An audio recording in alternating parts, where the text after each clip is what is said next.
ശബരിമലയിൽ beat forest ഓഫീസർമാരുടെ സേവനം ഒഴിവാക്കി ദേവസ്വം ബോർഡ്. ഉദ്യോഗസ്ഥരെ തിരിച്ചു വിളിക്കാൻ വനംവകുപ്പിന് കത്ത് നൽകി. മകരവിളക്കിന് വൻ ഭക്തജനത്തിരക്ക് ഉണ്ടാകാനിരിക്കെയാണ് തീരുമാനം. ബീറ്റ് ഫോറസ്റ്റ് ഓഫീസർമാർക്ക് താമസ സൗകര്യമൊരുക്കാൻ കഴിയില്ലെന്ന് കാണിച്ചാണ് നടപടി. നിലവിൽ തീർത്ഥാടകർക്ക് കുടിവെള്ളം നൽകാനാണ് ബീറ്റ് ഫോറസ്റ്റ് ഓഫീസർമാരെ നിയോഗിച്ചിരുന്നത്. അരുൺ പാറയ്ക്കൽ സന്നിധാനത്ത് നിന്ന് ചേരുന്നുണ്ട്. അരുൺ, വിവരങ്ങൾ.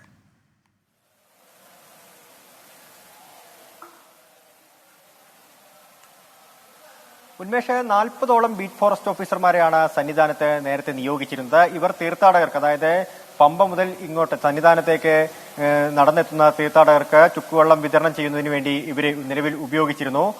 പൂർണ്ണ പുഷ്കല ബിൽഡിംഗിലാണ്, ഡോണർ ഹൌസിലാണ് ഇവർക്ക് താമസം ഉൾപ്പെടെ ഏർപ്പാട് ചെയ്തിരുന്നത്. എന്നാൽ ഡോണർ ഹൌസ് ഡോണർമാർക്ക് വിട്ടു നൽകേണ്ടതുള്ളതിനാൽ ഇവരെ ഇപ്പോൾ 14, 15 തീയതികളിൽ ഇവരുടെ സേവനം ഒഴിവാക്കണമെന്നാവശ്യപ്പെട്ടുള്ള ഒരു കത്താണ് ദേവസ്വം ബോർഡ് വനം വകുപ്പിന് നൽകിയിരിക്കുന്നത്. കത്തിന്റെ പകർപ്പാണ് നമുക്ക് ലഭിച്ചത്.